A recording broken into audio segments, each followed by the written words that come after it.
Hello my dear students, आज हम पढ़ेंगे क्लास 12 मैथमेटिक्स के बहुत ही इंपॉर्टेंट क्वेश्चन जिस चैप्टर का नाम है अवकल समीकरण। देख रहे हैं क्वेश्चन आपका 2016 से 2025 तक बिल्कुल लगातार पूछा है, यानी एक साल भी एब्सेंट नहीं किया है। ये क्वेश्चन मतलब चैप्टर ही आपके लिए बहुत ही ज्यादा इंपॉर्टेंट है। कह रहा कि देखो दे दिया है, यदि y बराबर a cos x plus b sin x हो तो सिद्ध कीजिए कि d स्क्वायर y अपान dx स्क्वायर प्लस y बराबर 0 होगा। यानी कि इसको लगाकर क्वेश्चन आपका ये हमें सिद्ध करना लाना है। देखिए दिया है, अगर हम इसका सॉल्यूशन हल करेंगे, दिया है y पर a cos x plus b sin x। देखिए क्वेश्चन में बोला है जो सिद्ध करना है, दिया है dy स्क्वायर अपान dx, यानी कि दो बार हमें अवकलन करना है। तो सबसे पहले हम क्या करेंगे, x के सापेक्ष के अवकलन करेंगे। x के सापेक्ष अवकलन करेंगे। जब हम x के सापेक्ष अवकलन करेंगे तो मिलेगा d अपान dx y का, यानी कि a हमारा कांस्टेंट है। जब a हमारा कांस्टेंट है तो a को बाहर कर देंगे। अगर हम a को बाहर कर दें तो मिलेगा d अपान dx cos x प्लस यहाँ से b को बाहर करेंगे तो d अपान dx क्या होगा, sin x।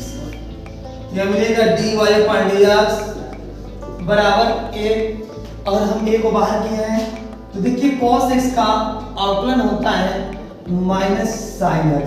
तो जो a है हमारा, a को पहले लगा देंगे, इसका होगा sin x प्लस b लगाइएगा, और sin x का अवकलन होता है मेरा cos x। अदर तो हो गया।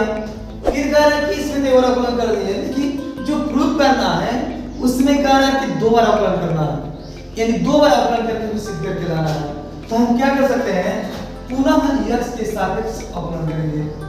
पुनः x के सापेक्ष अवकलन करने पर, यानी कि इसका दोबारा अवकलन करेंगे।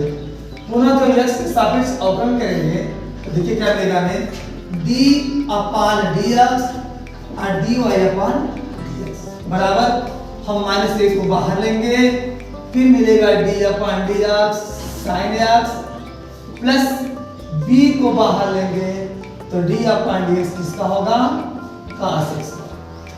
क्या जी, जो हमें प्रूफ करके लाना है वो दिया है d स्क्वायर y अपान dx स्क्वायर अब प्लस y बराबर 0, यानी कि इसका पूरा हमें क्या करना है, अवकलन करना है। तो मैंने क्या किया, पूरा x के सापेक्ष अवकलन कर दिया। तो अवकलन करेंगे तो dy अपान dx लगाएंगे, फिर dy अपान dx लिख दिया, फिर माइनस से जो कांस्टेंट इसको बाहर कर दिया, फिर d अपान dx किसका करेंगे, sin x का, फिर प्लस b को बाहर करेंगे तो d अपान dx किसका करेंगे, cos x का। अब देखिए इसका जो पुनः अवकलन करेंगे तो हो जाएगा dy square upon dx square, second अवकलन है हमारा, माइनस a। अब देखिए sin x का अवकलन होता है cos x plus a b है। अब देखिए cos x का अवकलन होता है माइनस sin x, यानी कि हम लिख देंगे यहाँ पे ब्रैकेट में माइनस sin x। अब क्या होगा, ध्यान दीजिएगा, a है d स्क्वायर y और नीचे क्या है dx square minus a cos x। अब प्लस में माइनस को गुणा करेंगे तो माइनस होगा, यहाँ देगा माइनस b sin x। देखिए जो राइट है, राइट दिया है माइनस a cos x और माइनस b sin x, यानी कि दोनों में माइनस कॉमन है। अगर दोनों में माइनस कॉमन है तो यहाँ किस तरह लिख सकते हैं कि d स्क्वायर y और dx स्क्वायर बराबर, अगर इन दोनों में से माइनस कॉमन ले लें हम तो मिलेगा a cos x और प्लस b sin x। और चूंकि देखिए क्वेश्चन में दे दिया है कि a cos x plus b sin x, ये किसका मान है, y का, यानी जहां पे a cos x और प्लस b sin x रहेगा वहां y हम पुट कर सकते हैं। तो मिलेगा d स्क्वायर y और नीचे क्या है dx स्क्वायर और माइनस ये पूरे टोटल मान किसका है, y का। अब क्या करेंगे, माइनस y को राइट में लाएंगे। अगर माइनस y राइट में आएगा तो मिलेगा d स्क्वायर y और dx स्क्वायर, अब माइनस y आएगा तो होगा प्लस y, तो राइट क्या बचेगा, राइट बचेगा 0। यानी जब हम यहाँ से माइनस का मान लेंगे टोटल कांस्टेंट प्लस में हो जाएंगे। अब प्लस वाला मान किसका है, y का, तो मिलेगा माइनस वाई।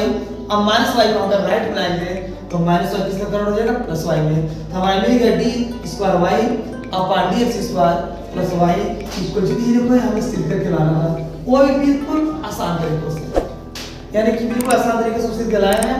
अगर आप हमारे चैनल पर नए हैं तो चैनल को सब्सक्राइब कीजिए, आप भी लाइक और प्रेस करना मत भूलिए।